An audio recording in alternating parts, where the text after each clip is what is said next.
नमस्कार साथियों, हमारे YouTube channel genius world experiment में आपका हार्दिक स्वागत है। दोस्तों, आज की इस वीडियो में हम राजस्थान के इतिहास को शुरू करने जा रहे हैं।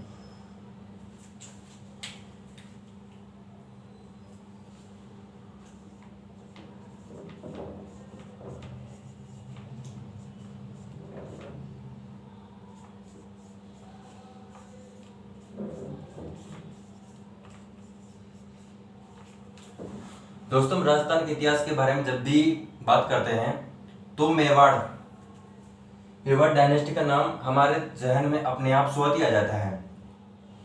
तो दोस्तों, राजस्थान के इतिहास के शुरुआत हम मेवाड़ रियासत से शुरू करेंगे। तो दोस्तों, हमारे जहन में ये सवाल भी आता है कि मेवाड़ आखिर क्या, अर्थात राजस्थान का वह कौन सा भूभाग जो मेवाड़ कहलाता है, अर्थात राजस्थान का वह भाग, वह दक्षिणतम भूभाग जो कि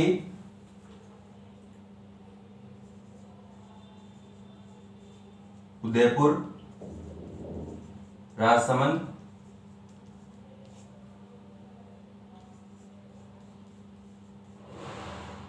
प्रतापगढ़,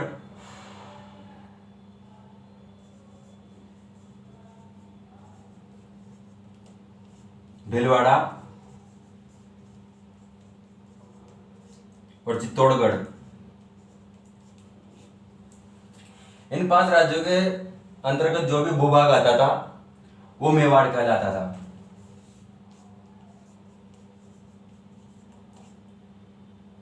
और कहा जाता है दोस्तों कि इस क्षेत्र में पहले मेव जाति का निवास होता, जो कि आगे कालांतर में मेवाड़ इसी का ही से बना है।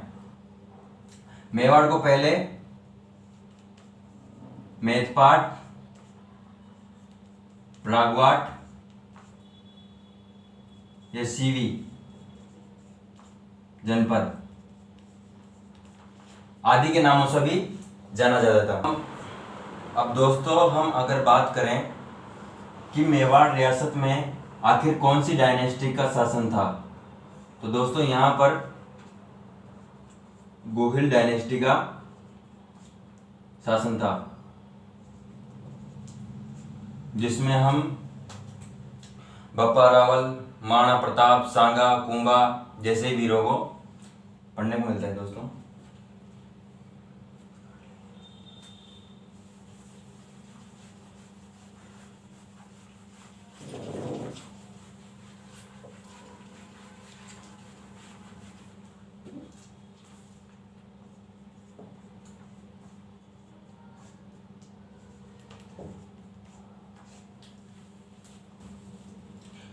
हमारे राजस्थान के एक बहुत अच्छे इतिहासकार हुए हैं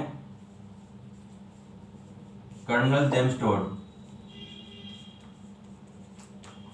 और हमारे मारवाड़ के जसवंत सिंह जी के दरबारी कवि हुए हैं मोहनोद नैनसी।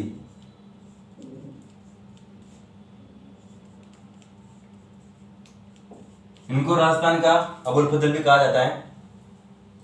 इन दोनों ने दोस्तों गोहिल वंश की 24 ब्रांचेस बताए हैं, जो कि मेवाड़ में तो थी सही, लेकिन डूंगरपुर, बांसवाड़ा, वागड़ क्षेत्र में,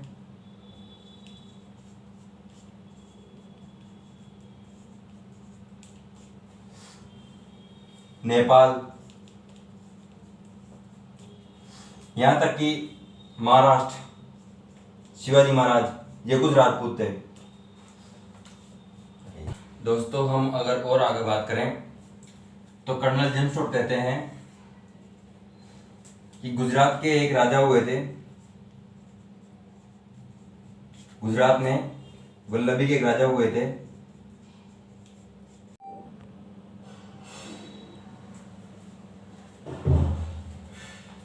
कहा जाता है दोस्तों कि पुष्पावती जी एक बार मेवाड़ में मां अंबा की पूजा के लिए आए हुए थे, और जब ये वापस रिटर्न अपने राज्य जा रहे थे तो उस टाइम इनको रास्ते में कुछ ब्राह्मण मिले और उन्होंने कहा कि जब आप यहाँ मेवाड़ में आए थे तो उस टाइम आपके राज्य पर किसी दुश्मन ने अटैक किया और आपके पति उसमें लड़ते हुए वीरगति को प्राप्त हो गए और बाकी रानियों ने उनके साथ सती हो गई।